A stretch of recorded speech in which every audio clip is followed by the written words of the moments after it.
So we've just played our first full walkthrough of Sleeping Gods on Tabletop Simulator, and we're here just to give our first impressions and review of the game. This is Legendary Tactics. And basically what we did, we played through each character once, just to kind of give us an idea of how the game plays. So they actually call this an Atlas game or a storybook game. So it plays very much like a choose-your-own-adventure, I find. Mm-hmm. What did you guys think of the overall gameplay? Cax, do you want to start things out? Yeah, I thought it was really interesting. I guess one criticism I might have is that when it's the one particular person's turn, it does kind of seem to run a little long. And could that be because you forgot to equip your characters while I was playing? Right. Yeah, it just felt sort of like you're kind of like a bystander until it's your turn, and then your turn kind of goes for a bit of length before, and then the others are kind of sitting around. So it felt a little choppy that way. But besides that, when it's your turn playing, there seems to be a fair bit that you're trying to tackle, and I guess the storyline kind of keeps you intrigued. Yeah. I guess to add a counterpoint to that, though, you can make the decisions collaboratively, too. So in that sense, I guess it would depend on the gamers at the table if, you're making decisions in isolation or if you're doing it as a team. Yes. And I think the whole point is to do it collaboratively as much as possible. Right. Oh, okay. Nate, you were actually the one running the rules for it. Can you give us a quick rundown on the mechanics or the rules of the game? Well, the mechanics are, again, this is just the introductory scenario, so a lot of the rules, didn't come into play. There's a lot of, it's very, just boiled down for this scenario. But the rules, I think once you grasp them, they're actually pretty straightforward. Each player's turn is pretty straightforward. You just do ship action, event, and then you get your 2 actions of your characters. So, reading the rules at first, I was trying to figure out, you get these command tokens, and they're like, why do you want to return them all to the supply? And like, why do you want to, you can kind of understand gaining them, why that would be useful, but I think it's once you sit down and you start playing it, it's actually fairly good. It's straightforward and feels like it's very, very smooth. Reminds me a little bit of something like Arkham Horror or Mansions of Madness a little bit with the character abilities. I think they were all implemented pretty smoothly though, It is interesting though for the mechanic is where there's a lot of die rolling with the Arkham series, and in this one it's all card driven, where you flip a card. Yeah. So Right. it was a subtle difference between the two. And you can boost your character by having more command points, and you get your command points in your ship action. Yeah. So, and I think too, the base game the original game Sleeping Gods, when it comes out, there's going to be a lot more options available to you. For this one, there's only two options for the actions. So, as an introductory game, this is nice to get a flavor for the game. Yep. Cax, does it remind you of any other games? There's a little bit of time story too, actually, and thematically a little bit with Robinson Crusoe. Excellent. So yeah, there's a few different ones there that definitely it sort of hits in on. Let's turn our attention then to the aesthetic and the artwork. And so maybe Cax, you can comment on that. And Nate, tell us what your thoughts are on the components. So the artwork I thought was pretty well done. It sort of gets you right into the feel of the game, and especially with a lot of the descriptive kind of language that the story relates as you're going along. It really kind of brings the visuals, bring it alive kind of nicely there. Yeah, and as far as the components go, again, this is kind of a simplified scenario, but everything seems to be pretty straightforward. The symbols are fine once you realize what they're talking about. It's fairly easy to just without checking the rules to just take actions, and roughly what what each action does and what the consequences are. The only I found like the savvy skill being an anchor was a little bit confusing. Yeah, I'd agree. That was a little bit The other ones, off. yeah, the other ones were totally fine. The other one that was a little bit weird was the fatigue marker. I'm not sure exactly what that's supposed to represent. I know fatigue is not something that's easy to convey in a visual, but it was just seemed like I still don't even know what that's supposed to represent. Just a gassy golden blob. Yeah, maybe it's meant like brain fog or something like that. It's supposed to Yes. I have no idea. It could be. But other than that, though, everything else was pretty straight. Oh, and the other one was accuracy is a skull with two horns on it.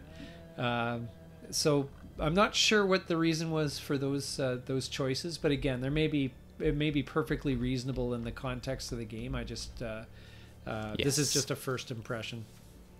So a couple of things I'm hoping for too in Sleeping Gods is I hope the maps look a little bit different too. So these two maps look essentially the same to me at first blush.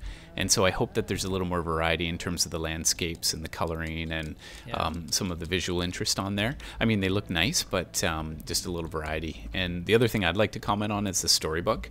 I really enjoy the beginning text works quite well, I think.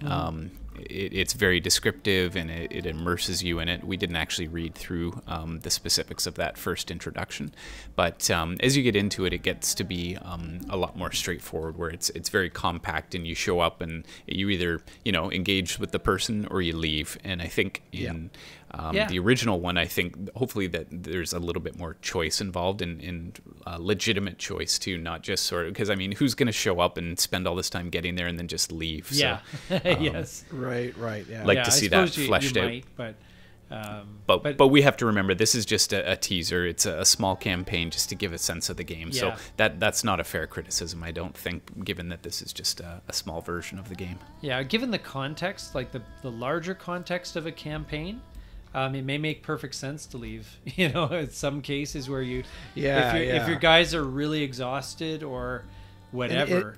If the current situation seems that you may take damage or do worse, then maybe you do want to just bail. Yeah. Right. You show up and there's a giant Come arachnid waiting for you. Better health and you're well rested. Yeah. So that's right. So overall, guys, would you want to play this game again? Yeah. Yeah. It's a fun game. I'd like to give it a little more go. I'd look forward to trying some combat. Actually, we didn't stumble upon any critters yet, but that looks like it could be fun. Yeah. The artifacts too are a bit intriguing to me that we didn't really dive into too deeply either. So that would be another avenue that I'd like to explore a bit more. Yes. Right. So. And there is quite a medley of elements in the game. I mean, I just slipped over. There's a Triceratops, and then there's this Lizard King, and so I mean, you have to suspend your disbelief a little bit and just get into the fantasy world. I think of this sort of 1920s feel. And it's really neat to move the little boat around. I think. That's the that'd Harpy. be nice. Definitely cruising around with Harpy. Yeah, but it's actually kind of intriguing in that it's like a riverboat. I found that part of it to be kind of neat in that you got to manage the boat itself as well as your adventures on the shore. Yeah. As far as the gameplay goes, I found as the game went along, your choices started to really mount as to what you want to actually accomplish. Because at one point, I think our boat was taking on leaks, and our guys were all fatigued, and so there was just a lot of things that had to get done with one turn. So yeah.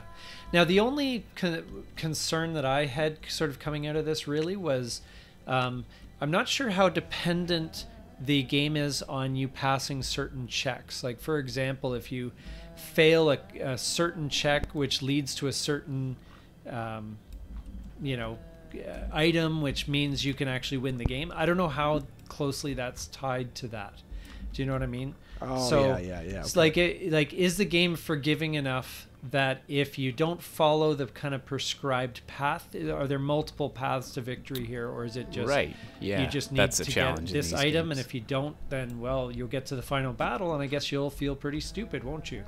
I mean, right. I'm hoping, again, we have no way of knowing just from the amount that we've played, but I just hope that there's enough of because the risk is like, what if you enough variety, eh? Well, what if you choose a different direction and you go, completely different way, and there's a key item that's contained in space 8 that you need in order to, to get somewhere. I mean, how do you manage that? That's what I'm kind of curious Is there about. a reboot point or a restart point? Time Stories has that built in where if you fail, then you sort of get jacked back into a certain location, right? Oh, is it? Actually, okay. you know what you just reminded me of too, Nate, with that analogy is ambush. Yes. And I'm thinking about the first scenario, ambush, where I've played it 3 or 4 or 5 times and coming across the same things over and over again, right? And then that 6th time you play it and you find something brand new, right? Yes. Where you went, and so that's kind of that element of the unknown is kind of a neat piece of the game. Yeah. Oh, That's yeah. a- No, that's it a is. strength It's to just, games.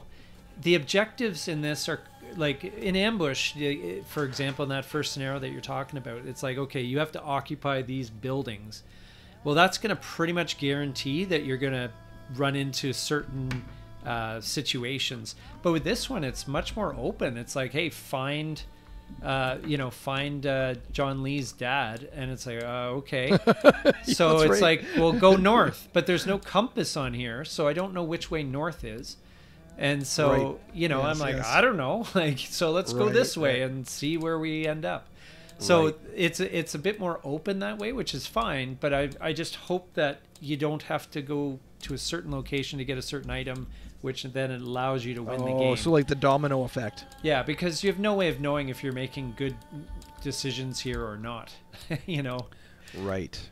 So But that may allow for further gameplay. Yeah. You Oh, yeah, fail certainly once, could. Yeah. Fail twice, fail 3 times. Yes. Now I would actually hope that you'd have to fail a few times before you actually beat the scenario. Yes. And that, and again, this is just based on this introductory scenario. I hope the full game is more replayable as well. So you don't play through the scenario and then, there's no kind of value to playing it again because you know the story. That may very well be the case, and that's fine because some of these games are designed to be just played through once. Yeah. And yeah. maybe let a few years go by and then you can play it again because you've forgotten what happened. That was always but my big hang up with Time Story, actually, is that once you solved it, Yeah. it was pretty much, you had to pass it along to someone else. Yeah, you literally have games going back and forth between friends because Yeah. it's like, There's well, no we played point all the replaying it. scenarios. Now, they did release more scenarios and they're fan-made ones and that sort of thing too, but Yes, yes. but yeah, it is. Now, if a game is a challenge. comprehensive enough, I think then it can be robust enough that you could revisit it and take a different path. And Yeah. yeah, I think that's So. worthy. So very overall, then final thoughts. Yeah, I enjoyed it. I would probably play it again and see, try to just see what's out there, do some exploration. It's kind of like an open sandbox for me. Yeah. Yeah. Yeah, I'm It's a lot of intrigued by fun. the game system overall. I would like to see how it plays out in a larger kind of context. It feels like it's the right amount of kind of complexity. You got enough going on without it being too complicated. But outside of my concerns that I voiced earlier, I'd try it again. Absolutely. Well, thanks for joining us at Legendary Tactics. Be sure you explore the sub and the like buttons and come back and visit us sometime. Thanks for watching. Please like and subscribe.